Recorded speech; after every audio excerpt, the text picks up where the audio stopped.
Hello dear, आज मैं आप सभी से बात करने जा रहा हूँ मैट्रिक के ऊपर। मैट्रिक यानी कि परीक्षा, PSEB बोर्ड, बिहार बोर्ड के बारे में। ओके, एग्ज़ाम आप सभी के सर पे है और आप सभी को बहुत सारे टेंशन हो रहे हैं कि एग्ज़ाम में पढ़ाई हुई नहीं है, कैसे एग्ज़ाम जाएगी, एग्ज़ाम कैसे निकलेगा, नहीं निकलेगा, एक्सेप्टर में बहुत सारे थॉट्स मेरे माइंड में आ रहे हैं। तो इसमें आपकी भी गलती नहीं है, ये तो हालात की गलती है कि प्रॉब्लम क्रिएट हो गई ना, जैसे कोरोना वायरस आ गए, जिसके कारण जाहिर सी बात है ना, कहते हैं ना जान है तो जहान है। तो आप सभी के लिए ये बहुत ही बेसिकली रूप से जानना जरूरी है।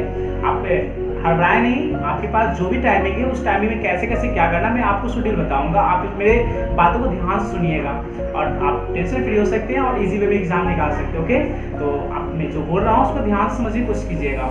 सबसे पहले मैं बात करूं कि एग्ज़ाम की मैं बात करूं तो फरवरी में एग्ज़ाम की डेट आ चुकी है, कंफर्म भी है कि एग्ज़ाम वही डेट में लिया जाएगा। मैं ये भी बता देता हूं कि जो एग्ज़ाम लिए जाएंगे, जाहिर सी बात है एग्जामिनर को भी पता है कि बच्चे ने नहीं पढ़ा है और इसे वायरस के रूप में आने के कारण प्रॉब्लम क्रिएट हो गया है। तो रीज़न यही है कि अब आपके पास टाइमिंग है, मोटा मोटी मैं बात करूँ तो नवंबर खत्म होने को है, दिसंबर और जनवरी आपके पास 2 महीना है। अगर अभी से मैं देखूँ तो आपके पास भी टाइमिंग है, ठीक है, अभी मोटा मोटी 2 महीना आपके पास है। अभी आपको करना क्या है, मेरी बात को गौर से समझिएगा। आपको पता है कि 50 नंबर का ऑब्जेक्टिव और 50 नंबर का सब्जेक्टिव आता है। ओके, तो आप क्या करिए कि 50 में जो ऑब्जेक्टिव आता है उस ऑब्जेक्टिव को कोशिश कीजिए जितना ज़्यादा हो सके उसको रट जाने का। अब रटना नहीं है, उसे समझ आपको रटना ही पड़ेगा यार, समझने का आपको टाइमिंग ही नहीं रहा।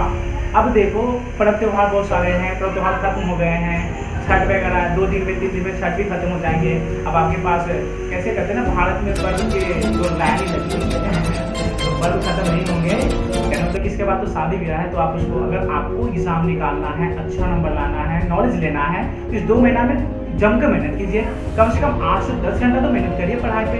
जैसे एक वर्कर काम करते हैं कि जॉब वाला इंसान काम करता है ना 8 घंटा 10 घंटा, अब आप समझ लो कि आपको काम करना है, यानी कि आपका पैसा यही है, आपको पढ़ना है 8 घंटा 10 घंटा।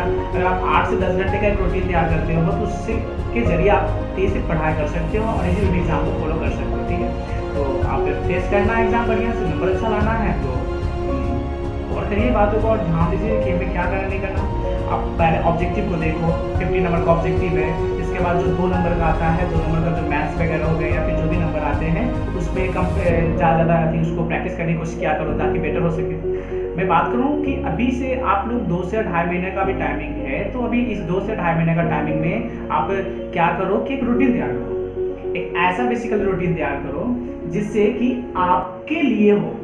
अब उस रूटीन में आप ऐसा ना डाल दो कि हमें इतना घंटा खेलना है, अरे अब तो मत खेलो यार, इतना सारा कोरोना वायरस में आप खेल चुके हो, झेल चुके हो, घर में बैठ चुके हो, इसके बावजूद भी अभी आप चाहोगे खेलने के लिए। दिमाग लगाओ यार, दिमाग हाथ से नहीं गया है, थोड़ा सा दिमाग लगाओ कि मैंने तो इतना सारा बैठ चुका, इतना सारा बैठ ही लिया है, छुट्टी बना लिया, स्टे एट होम भी कर लिया, घूम भी लिया, अब तो छठ पूजा बना लिया, सरकार ने छुट्टी दे दी मनाने को, तो आप तो घूम भी लिए। अब इसके बावजूद भी अपने लिए, अपने हाथ की लड़ाई के लिए इतना सारा काम, छोटा सा काम ना करोगे 2 महीना के लिए, प्रॉब्लम है।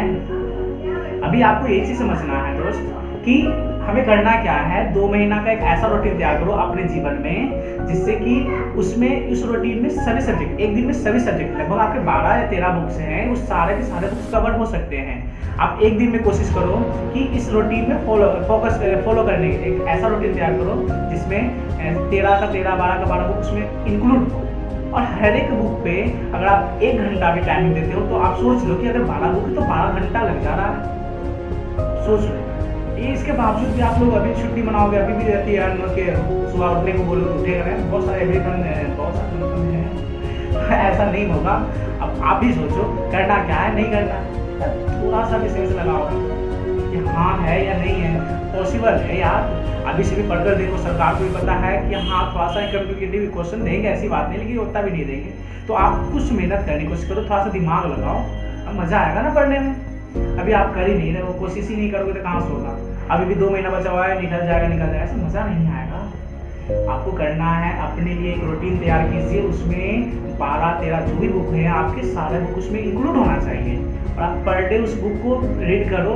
उसमें भी मैं बता दे रहा हूँ कैसे करना, वो भी ध्यान समझो। आप ऐसा करो कि उसमें आप 50 नंबर का जो ऑब्जेक्टिव होता है दिमाग लगा सेंस लगा लो कि हाँ हमें 3 घंटा ऐसा 2 घंटा ऐसा टाइमिंग 3 घंटा का टाइमिंग निकालो 3 घंटा का, जिसमें पूरा कवरेज कर लेना, यानी कि जैसे कि साइंस, सोशल साइंस, मैथ और संस्कृत और इंग्लिश को। देखो मैं इंग्लिश को भी नहीं बोल रहा, इंग्लिश देखो उतना कंपलसरी नहीं है, इसलिए मैं इंग्लिश को हटा रहा हूँ।